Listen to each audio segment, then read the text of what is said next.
Madam Speaker. Yes. The member has already wound up. Your time is up. Leader of minority. Madam Speaker, I thank you for this opportunity, and I hope you will indulge me to allow me to speak for about 10 minutes. I am the leader. Why are you anxious? Other members. And I want to... Other members, in my discretion, the leader of majority and minority will each have 10 minutes. Yeah. Madam Speaker, and I want to actually help reduce the temperatures. But let me start by saying this.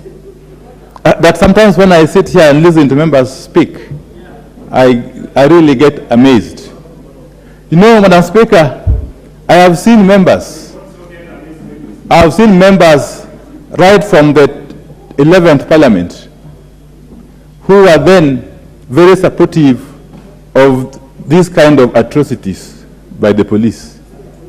Come the 12th Parliament, they were here crying, and they cried throughout. Now, Madam Speaker, now come the 13th Parliament, they have gone back to their 11th Parliament position. Madam Speaker, let me say this. You can defend and protect a monster which will eventually devour you. Madam Speaker, I can remember vividly on the floor of this house sometime in 2014 when there were attempts to remove powers from the National Police Service Commission and vest them in the IG of police. I stood here and warned members, but I have since been vindicated. Madam Speaker, let me say this again. In this country, there were times under the previous constitutional dispensation when you could not even get a chance not only demonstrate but even to meet publicly. There were times in this country when you could not even speak freely on the floor of this house. Madam Speaker, the Constitution of Kenya 2010 is a product of a very, very long and painful struggle. Madam Speaker, and that Constitution is known the world over for its robust and elaborate Bill of Rights, one of which is the right to demonstrate, to picket, and to do whatever you want to do under Article 37.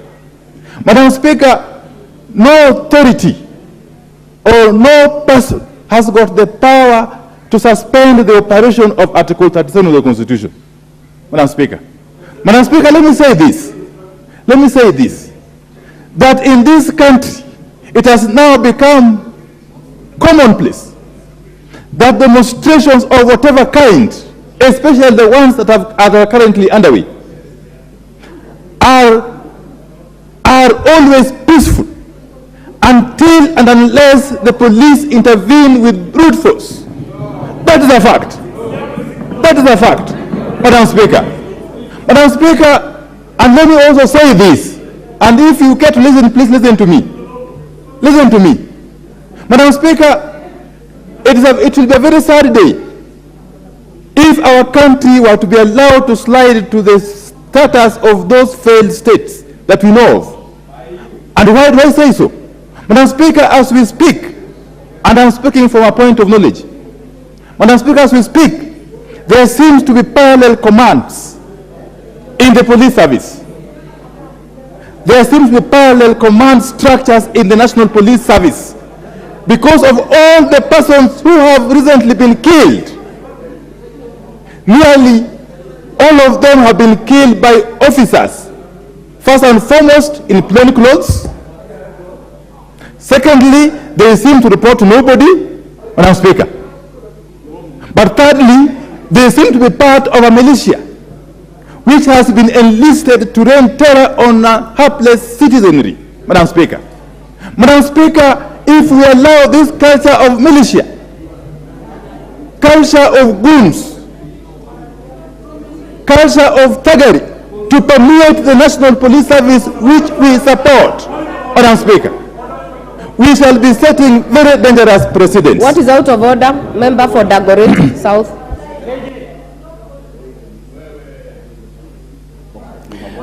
Madam Speaker, I've got utmost respect for the leader of minority, and I was keen to listen through to his speech so that I can respond when I get an opportunity.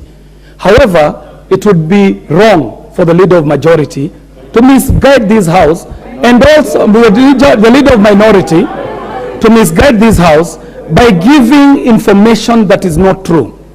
I'm sure the leader of majority will not be able to substantiate the fact that there are two centers of command for the police, because it is very clear what the chain of command for the police in Kenya is. Secondly, the leader is claiming that there is a militia. He may get an opportunity to speak. I will talk about the anatomy of a demonstration when the demonstration. Do not debate. The leader must substantiate where that militia is, under whose command the militia is, and why they think that they can benefit from a mischief that they manufacture themselves and come to this house to cry crocodile tears. Do not debate, Honorable KJ.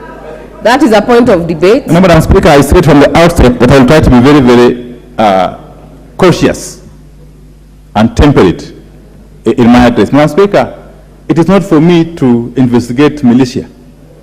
That can't be my work. Not long ago, I heard a member say here that those who have been killed were not killed by police. Then it means they were killed by non-police persons who could only be part of a militia. Yeah, so whoever is responsible can investigate for us and tell us who are these militia. Madam Speaker, let me say this, that if you want to make this country retain its status in the community of nations, we must be very careful about what is happening currently. And the National Police Service has over the years been known to be a service of repute. It cannot be allowed to descend to the level it is currently descending. Madam Speaker, you cannot accuse helpless and armed citizens who are going about exercising their right under Article 37 of the Constitution, and who, having been provoked by water cannons, by tear gas, by police truncheons, by bullets, defend themselves, because the right to defense is also acknowledged, not only nationally but also internationally. Madam Speaker, today we are talking about people throwing stones in defense of their rights to demonstrate. One day they may graduate from stones to something else. That is when we will realize that peace is a very precious commodity. Madam Speaker, the Honorable Member for Gatanga is daring to try. I think he doesn't know me. But let me tell you, Madam Speaker, this country has witnessed what has never been witnessed in the past 4 regimes. I have been lucky to live through those 4 regimes.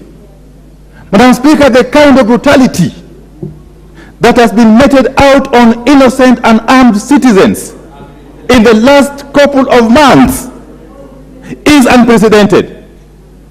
Those of us who lived under Jomo Kenyatta and lived under Daniel Moi, lived under Mwai Kibaki, lived under Uhuru Kenyatta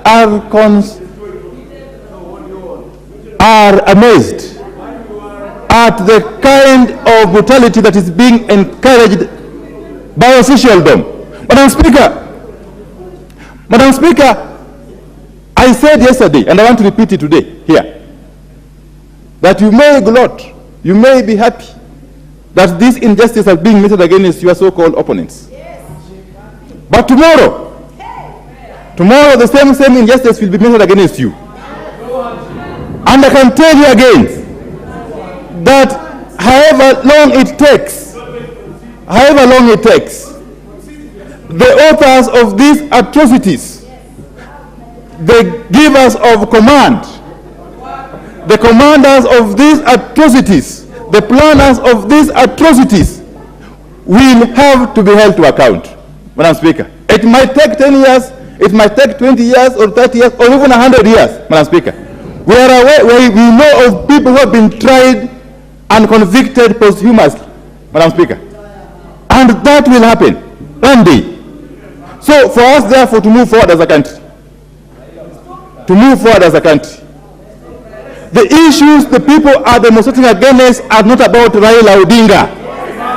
They cannot be issues about Raila Odinga. Kenyans are simply tired. Kenyans are simply feeling overburdened.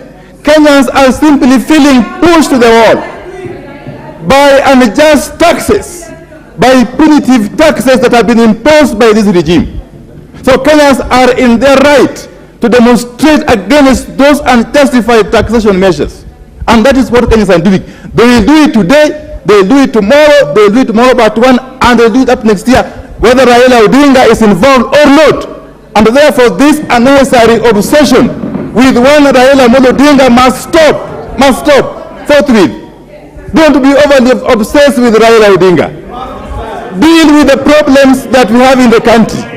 Once you are in power, regardless of how you came to power, it is your duty to solve Kenyan problems, not to scapegoat. Stop scapegoating. Deal with the problems of Kenyans. Stop scapegoating. Stop blaming Raila. Stop blaming Uhuru. And those who are talking about retirement. Honorable Ruto, Honorable Sergon, Honorable Mureu. No, leave them for me. I'll deal with them. I can handle them. Madam Speaker, the solution to the current problem is not scapegoating. Face the problem squarely. If I were in power, I would deal with those problems. I would. Okay? But once your policies have failed or seem to be failing, stop venting your anger on helpless and armed Kenyan youth. Those youth you are killing require jobs, not bullets.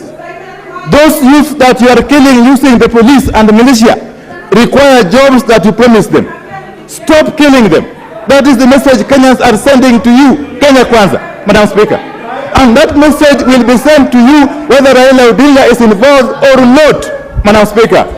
Madam Speaker, let me end by saying this. Let me end by saying this. You cannot solve a governance problem by using strong arm tactics, by deploying the police to hunt leaders. No amount of arrests, no amount of incarceration, no amount of intimidation can silence Kenyans. I can tell you. And you have got no enough space in the prisons to jail everybody. You can't. And you have got no enough bullets to kill all Kenyans. I can tell you. You will kill some today, and those who remain will continue to remind you of your failures. So you better go back, relax, and start governing for the time you are in power, before we remove you. Thank you, Madam Speaker. Yeah. Other members, the next chance will go to the member for Thika.